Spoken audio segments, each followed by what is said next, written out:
I can tell when this is. Okay, so this is a story about the time I almost got arrested. So this story, oddly enough, starts in a philosophy class. I was taking this class. There were two options for the class. It was an 8 o'clock option and an 11 o'clock option. And same instructor, same material, same class. It was an intro to ethics class, oddly enough. And I ended up going with 11 o'clock class because it was like, hey, it's 11 o'clock, then if I want to wake up at 8, I can. Or I can sleep in and still make it to class, right? So I took the 11 o'clock class. And it was a really great class. It actually kind of made me take some other philosophy classes. But in this class, there were a couple of people in the class. There was BJ, and they all sat in the row behind me. I always sat in the second row, they sat in the back row. There was Poof, and there was Jerome. Now, I didn't really become friends with Jerome, but I became friends with BJ and Poof. And BJ, his name was actually Josh, because on his freshman year dorm, there was like 3 Joshes. He became Black Josh because he was mixed. So that was BJ. And Poof, his last name was Poofall, and that's how he became Poofall, or became Poof. His actual name was Robert, but I never call him Robert.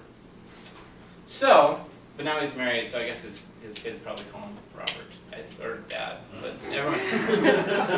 Anyway, he probably gets called Robert by everyone else, but he's Poof to me.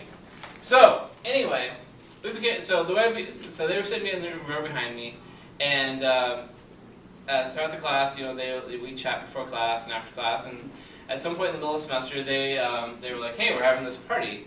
Do you want to come? And I said, sure, I'll come. So I came to the party, got to know them. I became better friends with them.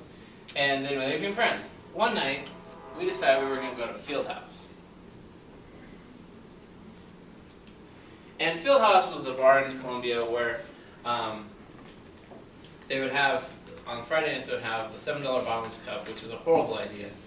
But every night after the bar would close, the cops would line up in the middle of the street because people would get into fights. Well, so I was trying to walk out. I saw BJ and Poof. They were my ride, and there was a big fight going on. And I tried to walk around the fight, but sure enough, I wasn't able to. And somebody grabbed me and pushed me into the street, and they pushed me into, which was fine, but they pushed me into a police officer and a bunch of girls. So the police were like, hey. So then BJ, he's also 6'5" and mixed, so he's huge.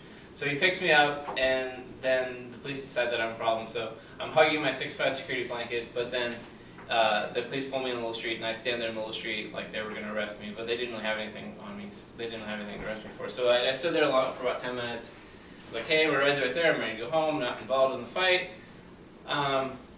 So they eventually let me leave. So I almost got arrested. And then, so this got me thinking, you know, how do I end up in this situation of almost getting arrested? So I think back to the, I guess the moral of the story is that had I not taken this philosophy class, I would not have met BJ and Poof and Jerome, and then I wouldn't have gone to the Fieldhouse, and then I wouldn't have ended up almost getting arrested in the middle of the street this one time when I went to the Fieldhouse. So that's the moral of the story. So the moral of the story is small choices can have big consequences later in life. And that's my speech.